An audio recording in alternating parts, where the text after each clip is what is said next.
Welcome back to the Deep Dive, the place where we take the most complex professional frameworks and, well, try to distill them into genuinely useful, actionable knowledge for you. That's the goal. Make it stick. And today, we are immersing ourselves in what has to be the single most indispensable professional skill, I think, regardless of your sector or specialization, commercial negotiation. Oh, absolutely. And it's often viewed kind of incorrectly as this natural talent. Yeah. Some inherent charisma that just makes a person good at haggling. Right, like you're born with it or you're not. Exactly.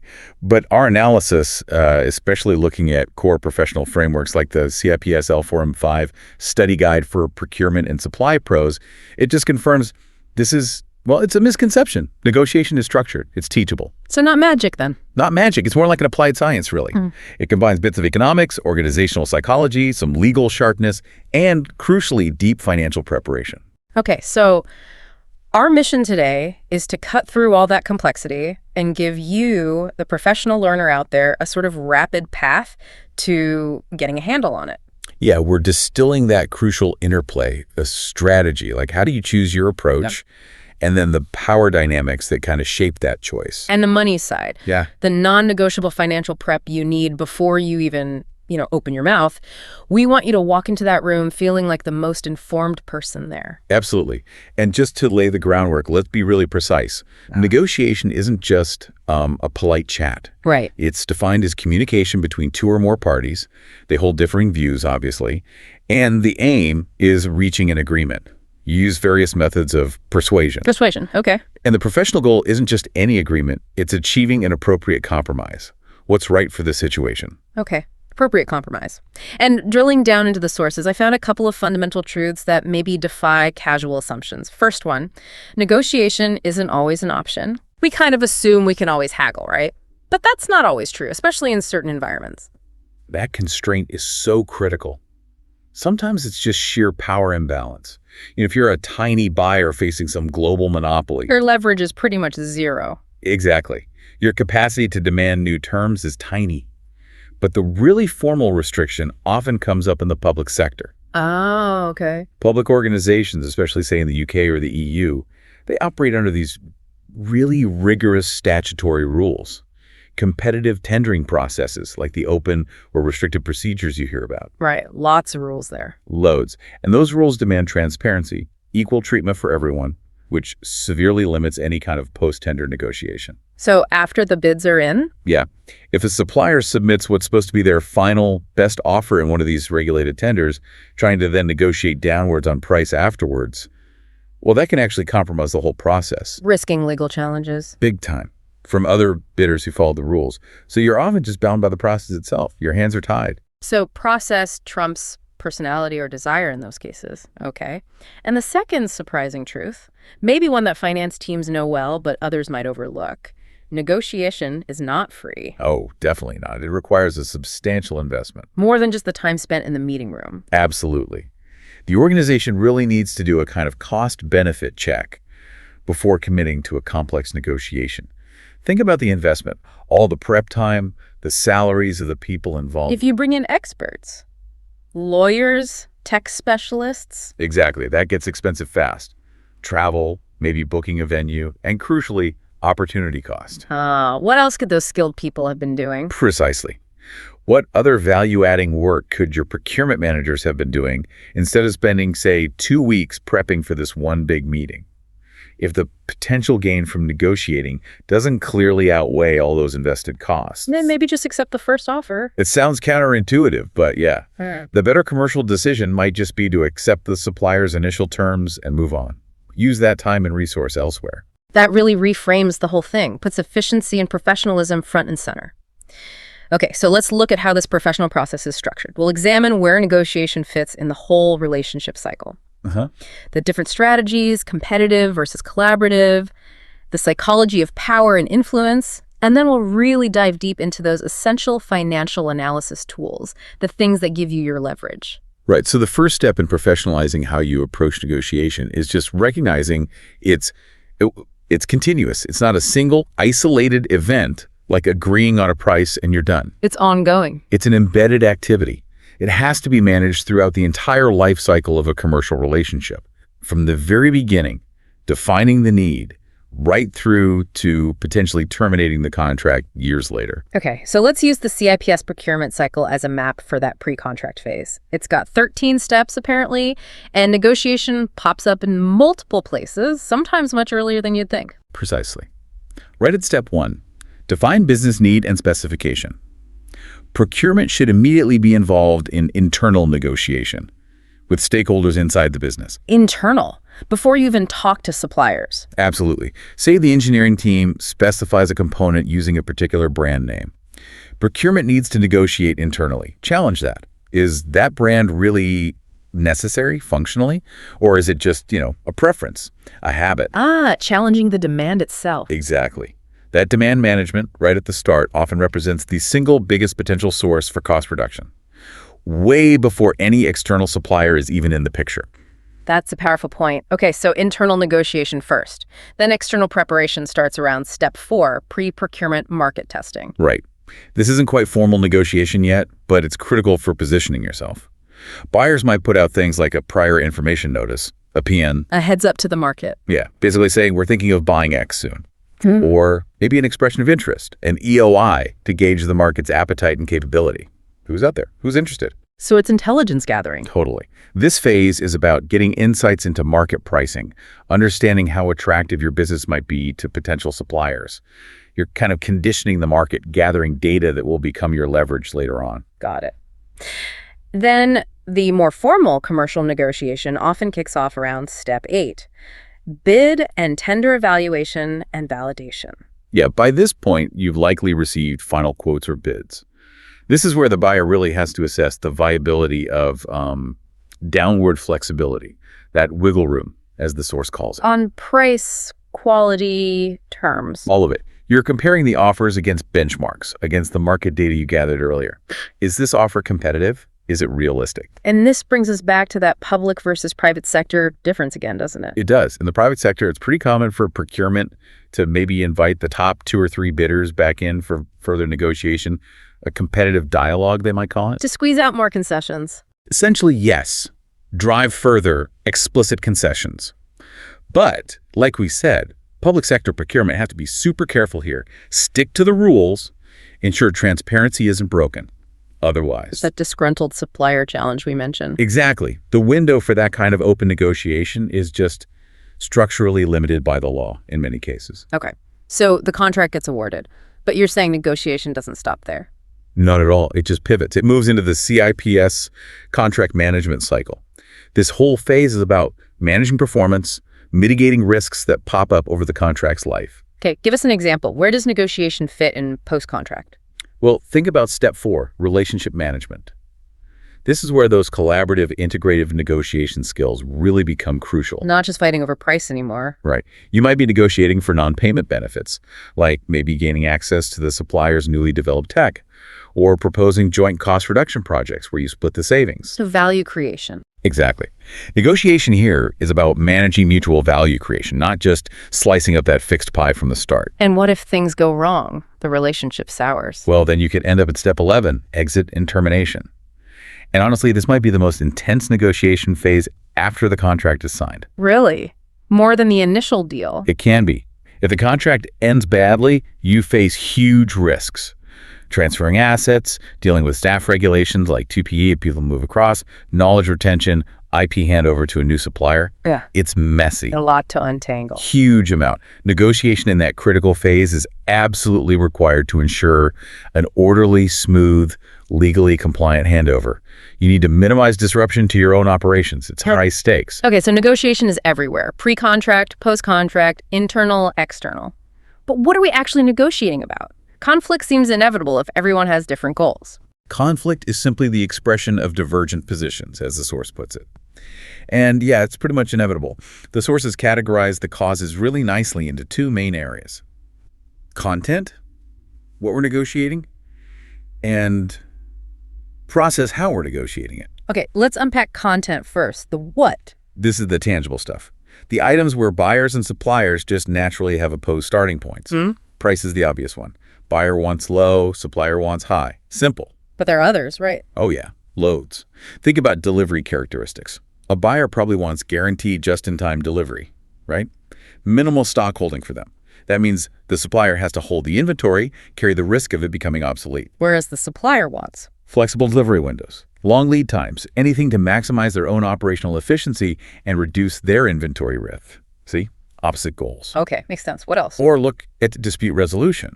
The buyer might want a local, quick, cheap arbitration process, maybe even in their own legal jurisdiction. Keep it simple, keep it close. Right. The supplier. They might push for a higher level, maybe more expensive international arbitration process based in a neutral territory, often to protect themselves from perceived local biases or just to raise the stakes. Interesting. So even how you argue is something you argue about. Absolutely. Every single item, quality standards, risk-sharing agreements, volume commitments, payment terms, contract clauses, is inherently built on these potentially opposing interests. Okay, that's the what. What about the process conflicts, the how? These are often less tangible, maybe more subtle, but they could be just as destructive to reaching a deal. It starts right with the agenda and governance. Like who controls the meeting? Yeah. Who dictates the order of discussion?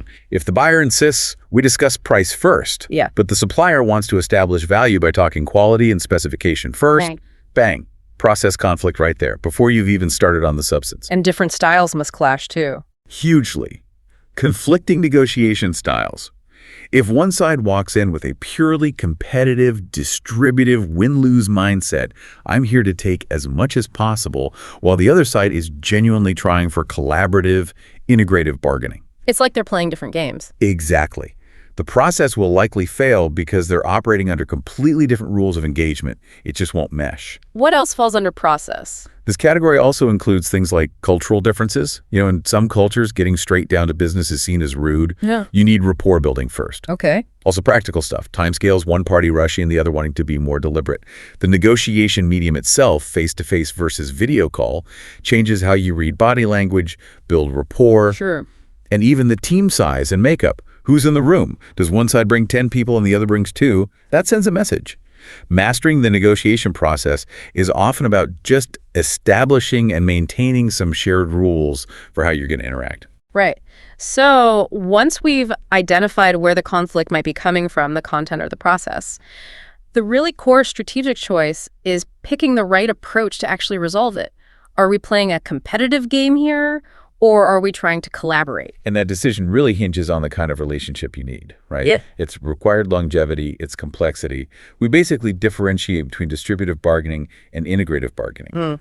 The sources use that great analogy of the pie. Ah, yes, the negotiation pie. Explain distributive first. Okay, so in distributive bargaining, the fundamental assumption is a fixed pie. There's a finite amount of value or resource on the table. Like one cake, limited slices. Exactly. It's a zero-sum game. If I manage to get a bigger slice, that means you automatically get a small slice. The goal here is purely competitive. Maximize your own individual share of that fixed pie. When would that approach actually be suitable? Well, it's perfectly fine, even appropriate, for short-term, transactional, one-off deals. Think about buying a standard commodity, maybe like raw materials, where there's really no expectation or need for a future relationship value. Just get the best price today. Pretty much. The tactics tend to be adversarial. You fix high initial positions, you make minimal concessions, you try to claim as much as possible. Okay, now the other side. Integrative bargaining. This is completely different. Integrative bargaining aims to expand the pie. The focus isn't just on dividing what's there, but on actually creating more value first, and then figuring out how to claim it or share it. So making the pie bigger before slicing it. That's the idea. Yeah. This approach seeks a mutually acceptable solution where both parties ideally achieve a net benefit.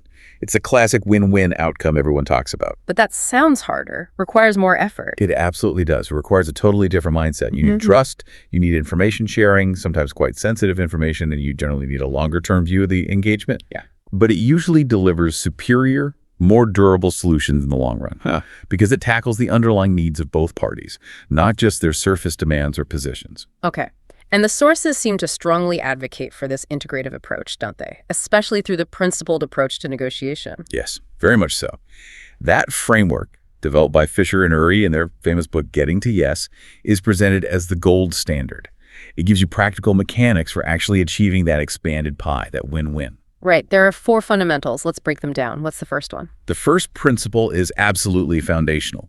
Separate the people from the problem.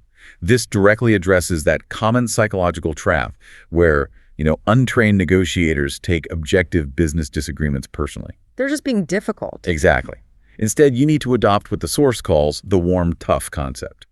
Be warm towards the person, maintain courtesy, respect, empathy, try to understand their perspective. But be tough on the issues.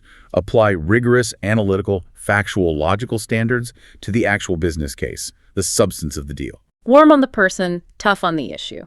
I like that. Okay, principle number 2. This is where it gets really nuanced and powerful. Focus on interests, not positions. Okay, what's the difference? Positions are what people say they want. They're visible demands. I need a 10% discount. I need delivery within 24 hours. Interests are the underlying why, the needs, desires, fears, concerns that are driving that position. So the reason behind the demand. Precisely. If you only argue about the position, the price, the delivery time, you often just hit a deadlock. But if you can successfully uncover the underlying interests, well, that's where you find pathways to create new value. Can you give an example of that? Sure. Let's use a concrete one. Yeah. Say a supplier demands a $50,000 upfront payment. That's their position. Your position might be no way, pay on 60-day terms. Your underlying interest is probably preserving cash flow. Okay. Now imagine you dig deeper and find out the supplier's underlying interest isn't just greed. Maybe it's because they just landed a huge, slightly risky government contract and their bank needs proof of immediate solvency, hence the need for upfront cash. Okay. Different reason entirely. Totally different. Now, if you only fight over the position, 50K versus 60 days, you just argue. But if you uncover that banking interest, suddenly you can invent an option for mutual gain. Which is principle number 3. Exactly. Invent options for mutual gain. In this case, maybe you agree to pay the $50,000 up front, helping their immediate bank issue. But in return, you ask them to agree to a non-cancelable 2-year contract extension. How does that help you? Well, it guarantees them future revenue, which might also satisfy the bank's requirement for long-term stability. And it helps you by giving you long-term supply security, maybe at a favorable rate locked in now. You've essentially traded your short-term cash flow interest for their solvency interest and your long-term stability interest. You've created value by linking different issues. Precisely. This demands lateral thinking, creativity. This is where those tradables we mentioned earlier come in, things beyond just price. Delivery windows, payment terms, volume commitments, access to your market data, maybe the right to be a beta tester for their new product. So you brainstorm these options. Yes. You deliberately set aside time to brainstorm, package these tradables into different potential solutions that could benefit both sides. You overcome obstacles like getting stuck on one idea too early, or assuming there's only one answer. Okay, makes sense. And the 4th and final principle. This one ensures the solution is accepted, feels fair, and actually lasts. Insist on using objective criteria. Meaning? Meaning, agreement should be based on standards that are independent of either party's subjective will or whim. Things like external market prices, published industry standards, relevant legal or regulatory requirements, scientific data, professional appraisals. Things you can point to that aren't just because I say so. Exactly. By using objective criteria, you ensure a sense of fairness and legitimacy. The outcome feels defensible, it's sustainable. It prevents that feeling later on that one party just got railroaded simply because the other had more power or shouted louder. Right. That principled approach sounds very well-principled, aiming for win-win. But we have to acknowledge not everyone negotiates like that, do they? Absolutely not. There's definitely a competitive counterpoint. Some high-profile negotiation philosophies, sometimes associated with figures like Donald Trump, perhaps, openly advocate for a much harder, sometimes more confrontational strategy. What does that look like? Well, elements like maximize your options, always fight back, using PR or leverage aggressively. These align much more closely with that distributive fixed pie bargaining. Purely about winning, dominating. The focus seems to be purely on dominating the resource pool, relying heavily on hard power, minimizing sentimentality, really pushing for maximum short-term gain for yourself. Professional negotiators absolutely need to recognize they might encounter this mindset. So you need to be prepared to defend your interests. Definitely. You need to be prepared to defend your interests robustly, but ideally without getting sucked into purely positional warfare yourself, if you can avoid it. Know what game they're playing, even if you choose not to play it the same way. Okay, so whether you're aiming for collaboration or you're expecting competition, the actual outcome of any negotiation really hinges on power. Power. The ability to influence others. Right. Power is that capacity or ability to direct or influence the behavior of others. And in our specific context, commercial negotiation, we often use the term leverage. Leverage is the power you apply to achieve your specific negotiation objectives. Okay. And this leverage, this power, it exists at different levels, right? Starting with the individual negotiator. Exactly. The first place to look is the resources available to the individual negotiator themselves. And French and Raven's model is really useful here. It details 6 personal power bases a negotiator can potentially draw on. 6 bases. Let's go through them. What's the first? First is legitimate power. This comes from formal authority. Your rank, your job title, your position in the hierarchy. A procurement director inherently has more legitimate power than, say, a junior buyer. Makes sense. Second. Second is reward power. This is your ability to provide a benefit to the other party. That could be monetary, like offering a bigger contract, better payment terms, or non-monetary, maybe access to coveted internal training, or a positive reference. Okay. And the flip side? The flip side is third, coercive power. This is the ability to punish, to withhold a reward, or impose penalties. Think threats of legal action, bullying future business, giving negative feedback. It's the stick to reward power's carrot. Right. What's number 4? Fourth is expert power. This is derived purely from specialized knowledge, skills, or maybe professional qualifications. This one is crucial because it's power you can actively acquire. How so? A buyer builds expert power by doing their homework, engaging in external training, conducting bespoke market analysis, understanding the technology deeply, maybe bringing in external technical specialists to validate or challenge supplier claims. It comes from sheer diligence and expertise. So knowing your stuff gives you power. Okay. Fifth is referent power. This is more about personal qualities. It comes from charisma, the respect you command, your reputation. It's the power that makes others want to comply or maintain a positive relationship with you, maybe because they like you or admire you. The likability factor. Kind of, but deeper than that. It's about trust and respect built over time. A supplier salesperson with a really strong, trusted network often wields high referent power. People trust them personally. Okay. And a last one, number 6. Finally, informational power. This is about controlling access to crucial data or information. Think of the gatekeeper concept. If you control access to benchmark pricing data, or maybe forward-looking market intelligence that the other side doesn't have, you hold informational power. So knowing something they don't know. Essentially, yes, or controlling the flow of that information. Okay, let's try and apply that. Say a buyer is negotiating a complex IT contract. How would they use these? Well, they wouldn't just rely on their legitimate power as the buyer. They'd strategically deploy others. They'd use informational power by presenting data on competitor pricing or service levels. Showing they've done their research. Exactly. They might bring in a lead architect that's using expert power to maybe dismantle some of the supplier's potentially inflated technical claims. And they might subtly hint at the possibility of switching to a competitor if terms aren't met. That's leveraging coercive power. The really effective negotiator strategically blends and deploys these different power bases depending on the situation. Got it. So that's personal power, but there's a bigger picture too, isn't there? Organizational power. Absolutely. Stepping back, the relative power between a buyer and supplier is massively influenced by the broader environment. The source material breaks this down across 3 kind of interdependent levels. Level 1 is the big picture, the uncontrollable macro environment.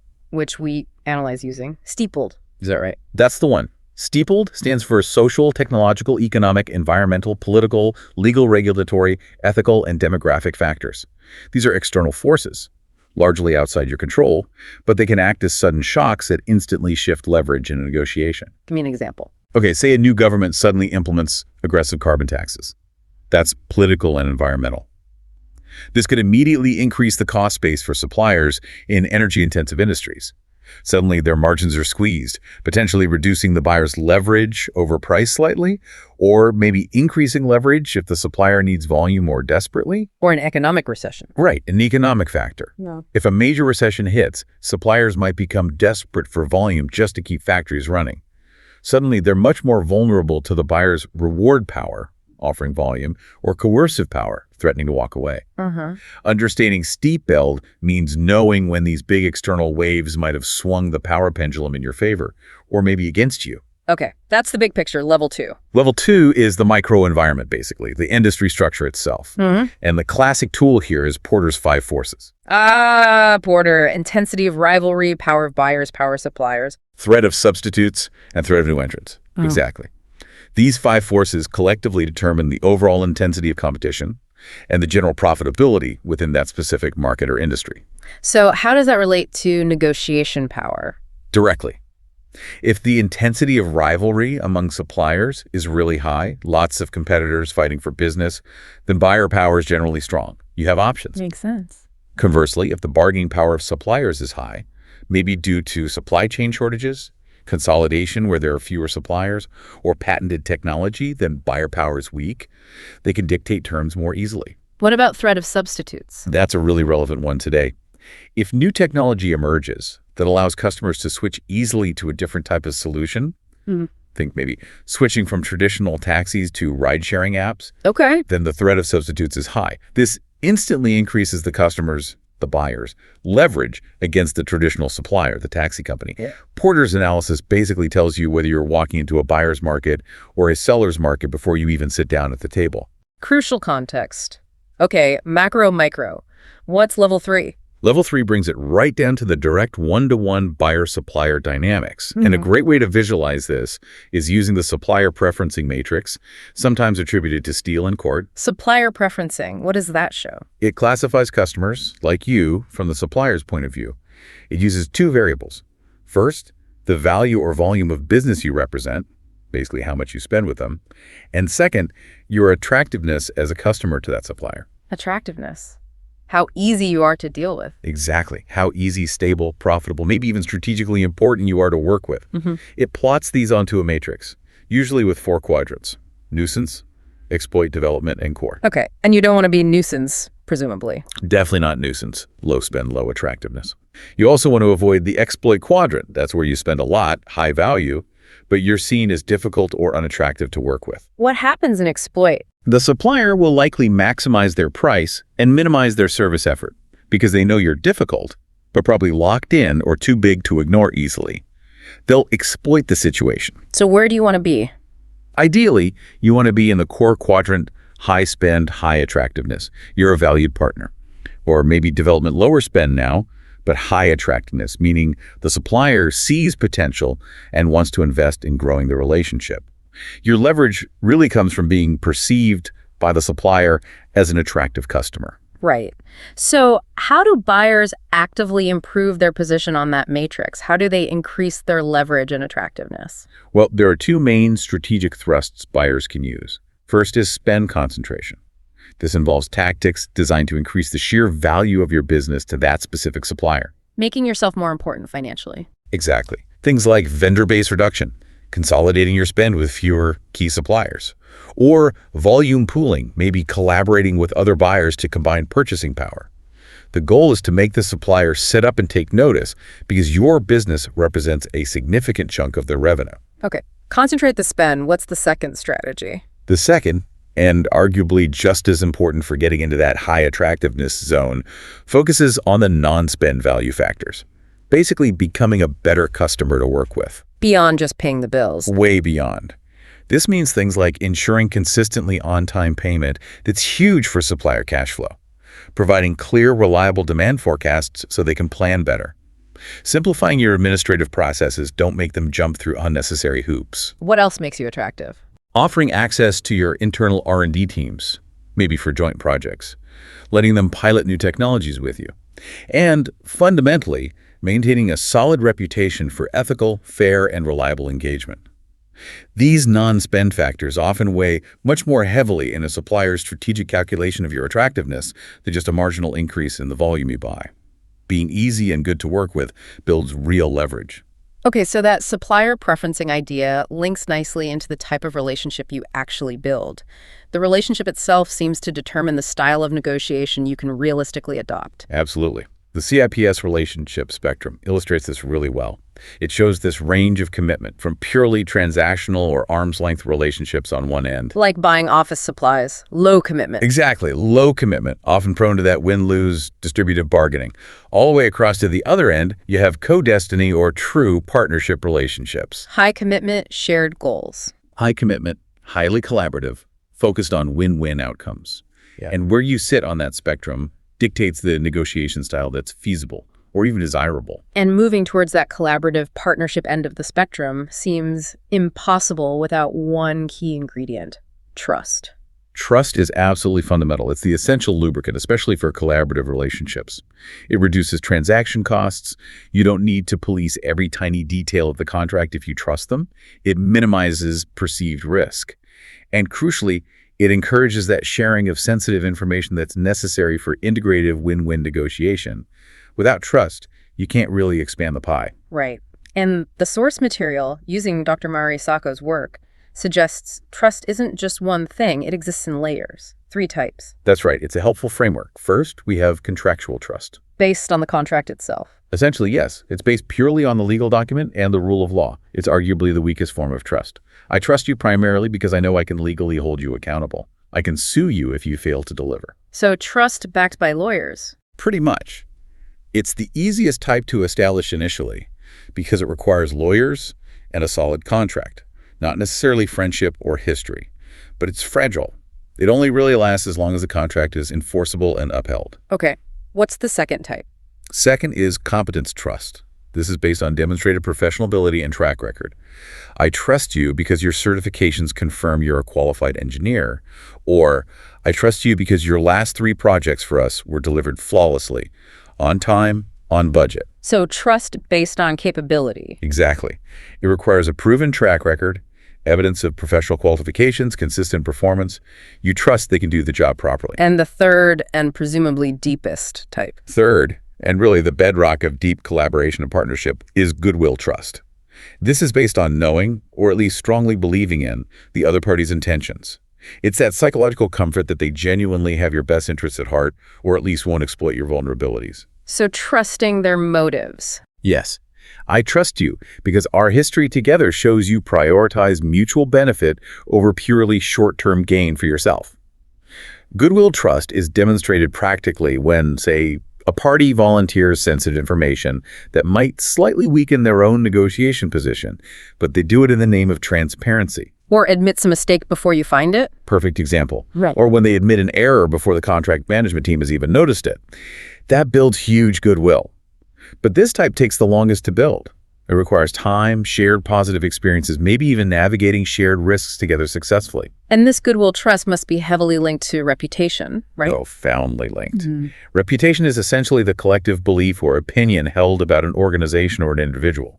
And in today's hyper-connected digital environment, a company's reputation is arguably its most valuable and also perhaps its most volatile corporate asset. Easy to lose, hard to regain. Very much so. And we've seen the absolutely devastating financial impact when reputation fails.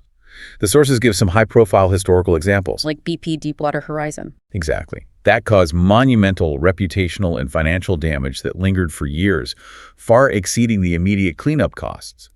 Or think about the Volkswagen emissions scandal that wasn't just incompetence, it was a deliberate breach of trust that destroyed both competence and goodwill trust overnight. And the Samsung Galaxy Note 7 battery fires. Another one, a failure in basic quality control, competence trust evaporated, requiring a massive recall, severely impacting consumer confidence and their brand image.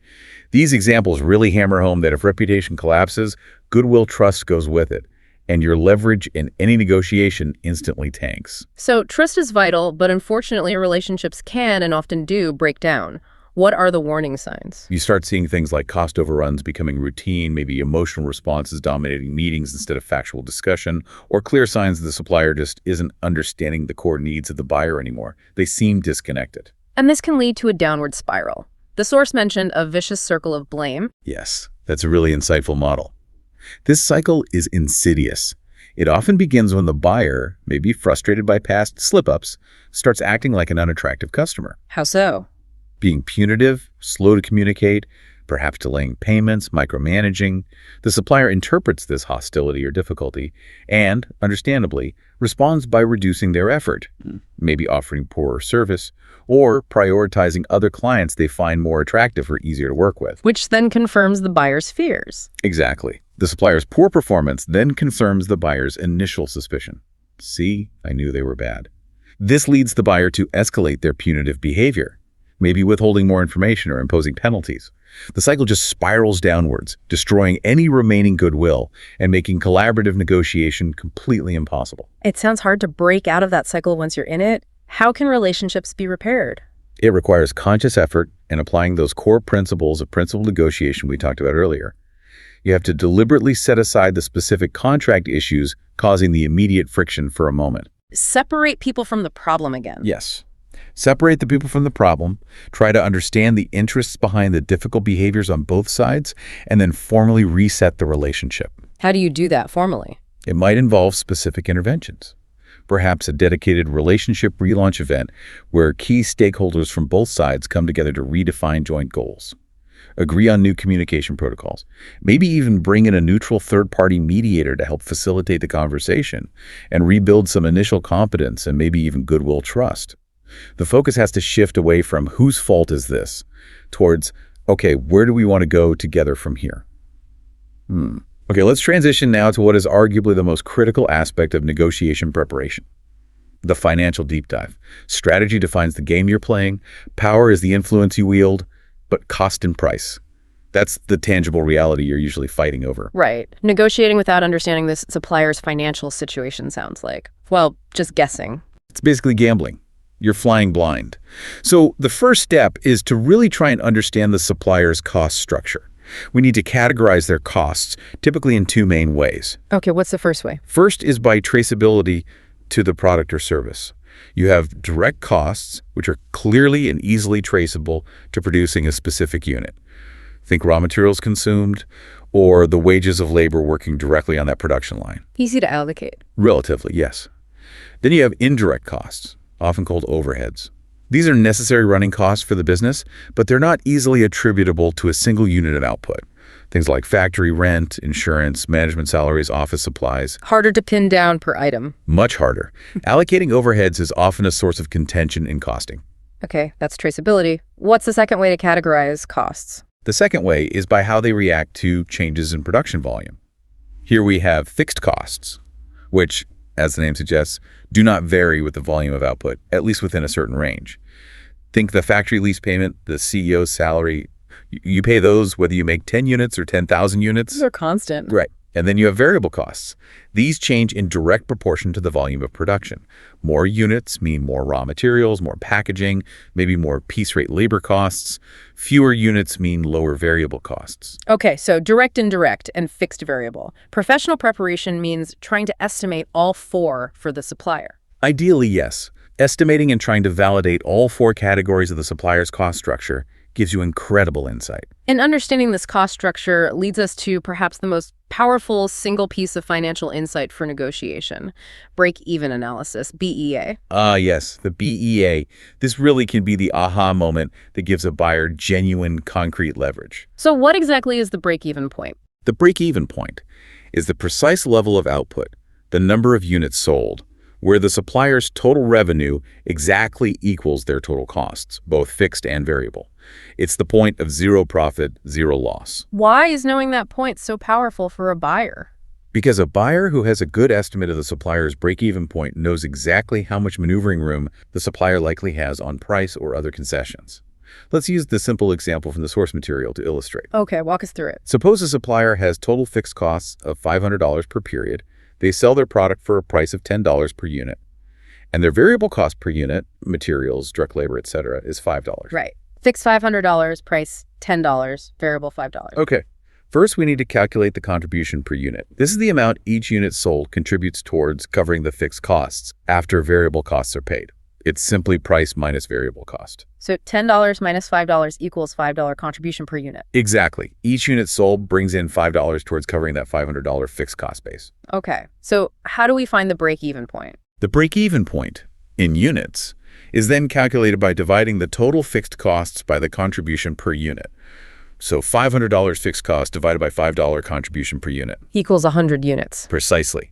The supplier must sell 100 units just to break even, to cover all their costs. Now here's the application for negotiation.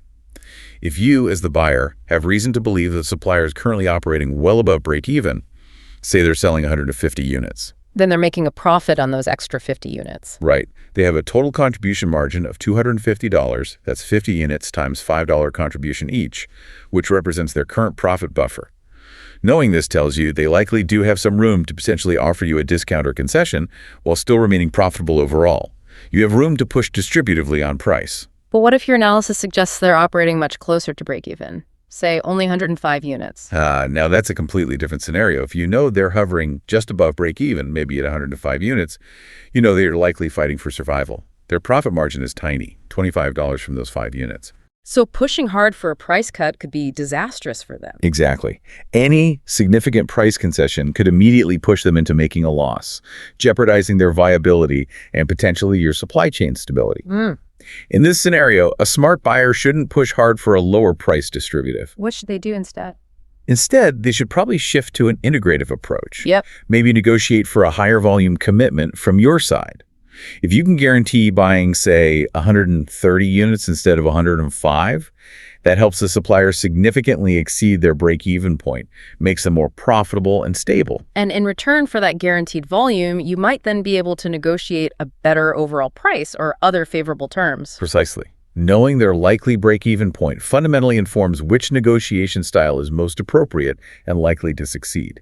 It's incredibly powerful data. Okay. And this financial insight also helps predict or challenge the supplier's pricing strategy, right? They don't all price things the same way. No, definitely not. Suppliers use various approaches depending on their market position, their cost structure, their strategic goals. Understanding these helps you anticipate their priorities. What are some common strategies? Well, cost-plus pricing is probably the simplest. They just calculate their total estimated cost for your order and add a standard percentage markup for profit. It's easy for them, but it doesn't incentivize efficiency. The higher their costs, the higher their profit in absolute terms. Okay, what else? Skimming pricing. This is often used for new, innovative products.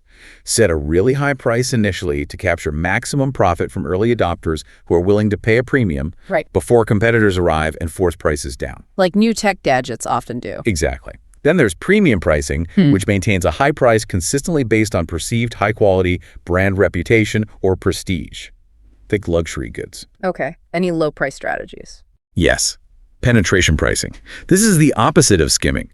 You set a deliberately low price initially, maybe even below cost sometimes, specifically to gain market share rapidly and build volume. Often used by new entrants trying to break into an established market. Get noticed quickly. Right. And one more critical one, linked back to our break-even discussion. Marginal cost pricing. Marginal cost. This is where prices are set just to cover the variable costs. The marginal cost of producing one more unit, completely ignoring the contribution needed to cover fixed costs. Why would anyone do that?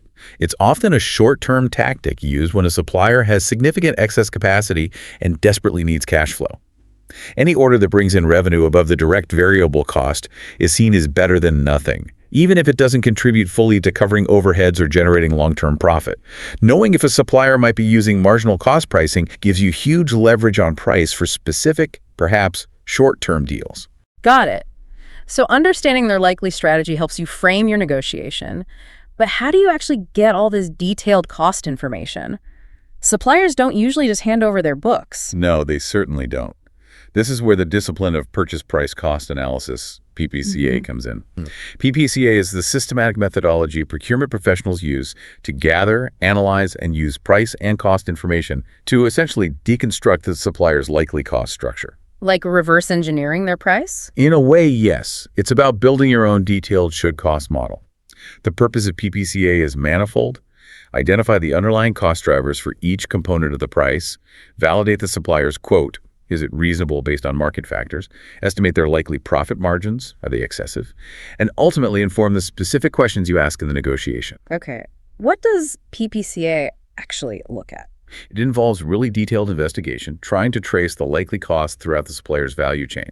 The source material, like Table 2.4, highlights looking specifically at drivers in 5 key areas. 5 areas. What are they? First, material costs.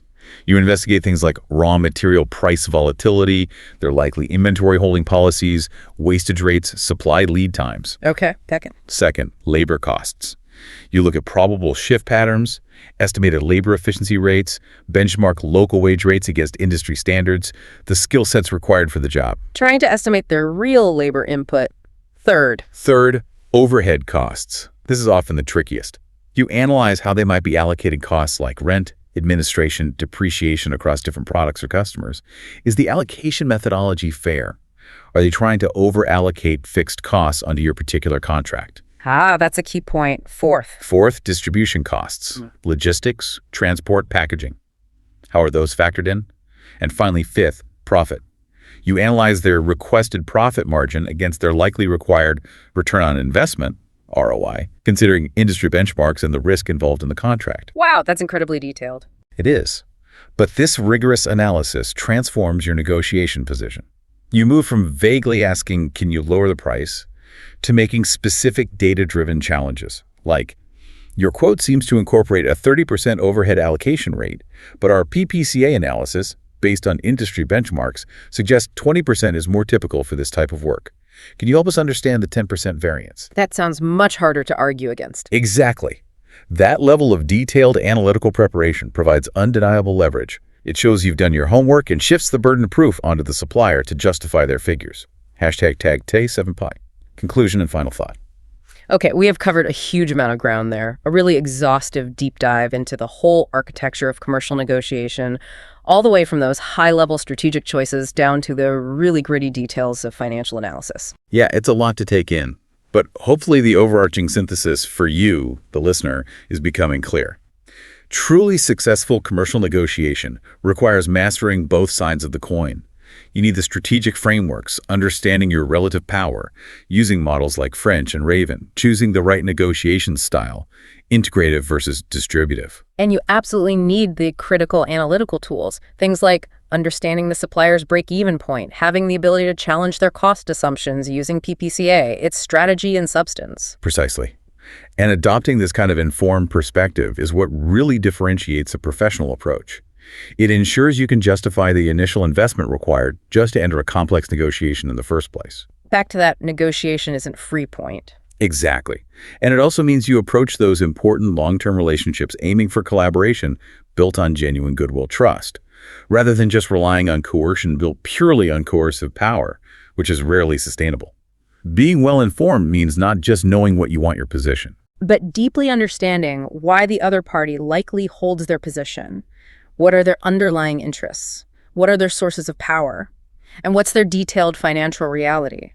That understanding is key. And as we touched on throughout, the professional procurement framework constantly emphasizes that your success with external suppliers is often predicated on having solid internal alignment first. Right, that internal negotiation piece. You have to negotiate effectively with your internal stakeholders, finance, operations, legal, engineering, to get the mandates, the flexibility, the buy-in you need before you even step outside the organization's door to talk to a supplier. Which involves navigating internal power dynamics. Absolutely. Given that organizational and personal power, especially things like legitimate power from hierarchy, referent power from internal reputation, and informational power from controlling data flows, are often wielded most effectively within the complex structure of an organization. That leads to an interesting final thought, doesn't it? Something for you, our listeners, to perhaps ponder. If successful external negotiation relies so heavily on getting that rigorous internal alignment and buy-in first, then, does the internal negotiation within your own organization often require more political skill, patience, and perhaps professional nuance than the actual external negotiation with the supplier itself? A challenging question to reflect on. Something to mull over as you apply these layered concepts in your own professional life. Thank you for joining us for this deep dive. We'll see you next time.